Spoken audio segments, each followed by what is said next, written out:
Hello, xin chào các bạn đã quay trở lại với review 5 phút. Ở cuối tập 56, sau khi đến Hoàng đô Hòa Quốc, Thạch Hạo thay đổi vẻ bề ngoài một chút tránh gây sự chú ý. Giao diện mà hắn chọn chính là nam nhân hậu duệ hải thần. Đồng dạng Đại Hồng Điểu cũng chơi trò hóa trang Halloween với hắn, nó biến thành một con quạ đen. Vì Thạch Hạo trước đó đã cùng nam nhân tóc tím, người của Bất Lão Sơn xảy ra tranh chấp, cho nên Thiên Thiên quận chúa nhắc nhở hắn mau sớm rời đi, kẻo rước họa vào thân. Trốn, đó không phải là phong độ của chúng ta. Đại Hồng Điểu ngẩng đầu nói. Thạch Hạo rất bình tĩnh, không nói nhiều lời, quả thật nó cũng chẳng sợ gì cả.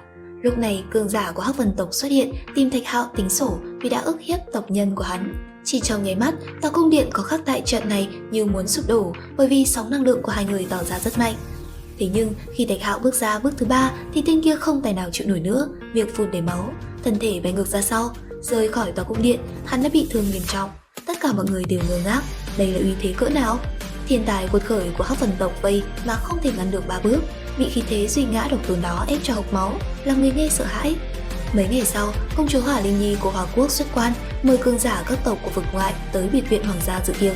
Bởi vì trước kia có không ít người tới tìm khiến nàng phiền muộn không thôi, lần này muốn tiếp đón hết những người này. Tất cả cao thủ tứ phương tám hướng đều có mặt, kể cả Nguyệt Thiền tiên tử cùng Vân Hy đã lột xác vô cùng hoàn mỹ.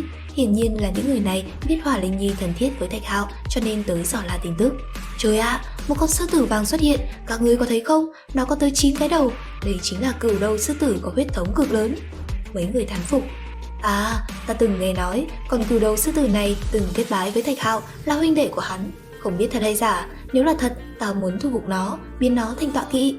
Có người cười gằn, nói ra mấy câu như thế, khiến cho tất cả mọi người đều thất kinh.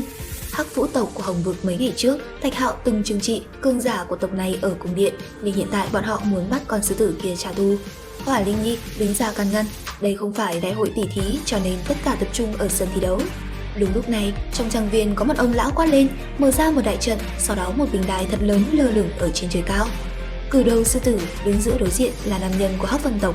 Lúc này Đại Hồng Điểu cũng xuất hiện không ngừng chân biếm nam nhân kia, mồm nó đúng là chuồng ngà mà. Mọi người nghe thấy thế thì ngẩn ra, lẽ nào Thạch Hạo đã tới? Ngữ khí của con chim này cùng với việc la hét ăn thịt tuyệt đối là truyền thừa từ Thạch Hạo.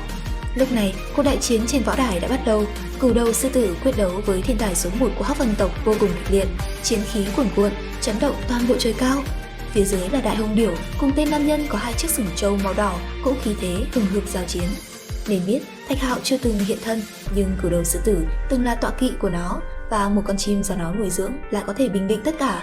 Chuyện này khiến người khác kinh sợ. Vậy bản thân nó mạnh mẽ tới cỡ nào? Một con ma cần cộng thêm một hung thú là có thể uy hiếp mọi người. Rất tốt, người làm thương con cháu của Bất Lão Sơn ta chính là tên Thạch Hạo kia. Mặc kệ nó là hậu nhân của ai thì cũng phải nghiêm trị. Một vị trung niên của Bất Lão Sơn lớn tiếng nói, khí tức tuy đã ẩn giấu nhưng vẫn khủng bố như cổ thú hồng hoàng vậy. Hai người các ngươi đều có quan hệ với hắn, vậy hãy tới luôn đây đi. Người trung niên kia mở miệng, nhìn về phía Đại Hồng Điểu và cửu đầu sư tử. Nhưng là người này vô cùng mạnh mẽ. Đại Hồng Điểu mau chóng chạy thoát, còn sư tử thì bị hắn cưỡng chế. Nhưng đúng lúc này, một đạo công kích nhanh như chớp xẹt qua khiến một cánh tay hắn đứt rơi. Thạch Hạo đã xuất hiện ở phía đối diện. Đây chính là người của Bất Lão Sơn, một cường giả ở cảnh giới liệt trận mà lại bị một người chém đứt cánh tay phải. Lúc này đã đè ép tất cả các cường giả ở nơi đây. Hắn ta bị thương nặng nhục nhã mà rời khỏi. Phía dưới diễn ra một cuộc đấu giá. Thạch Hạo theo lời Tiểu Tháp mua cho nó một vài món đồ. Đúng lúc này có người phát hiện ra hắn chính là thiếu niên Chí Tôn, rất nhanh đem hắn trở thành trung tâm của sự chú ý. Nhìn thấy hắn, một lão giả lập tức phóng một đòn công kích mang theo sự tức giận với người Thạch Hạo. Thạch Hạo vùng cánh tay lên và chạm với bàn tay của đối phương, một tiếng nổ giòn tan xuất hiện, sau đó phụt một tiếng, máu tươi tứ tung, cánh tay của ông lão nổ tung. 1 năm rưỡi trôi qua, tiểu thạch trong song thạch lại tái hiện ở thế gian đã tạo nên cơn sóng gió vô cùng lớn. Nơi đây hoàn toàn náo động, toàn bộ tu sĩ trong trang viên đều chạy tới nơi đây. Vân Hy thấy một màn này không khỏi ngạc nhiên, đã lâu không gặp, thực lực của hắn ngày một mạnh mẽ như vậy rồi. Hỏa Linh Nhi thấy hắn chiến thắng, không khỏi cao hứng mà nhảy cẫng lên. Cuối cùng trên vách núi mây mờ bao phủ, một lão giả tóc trắng bay phấp phới đứng đó nhìn về nơi xa. Đến đây thì cũng hết tập 57 Thế giới hoàn mỹ. Xin chào và hẹn gặp lại các bạn ở những video tiếp theo.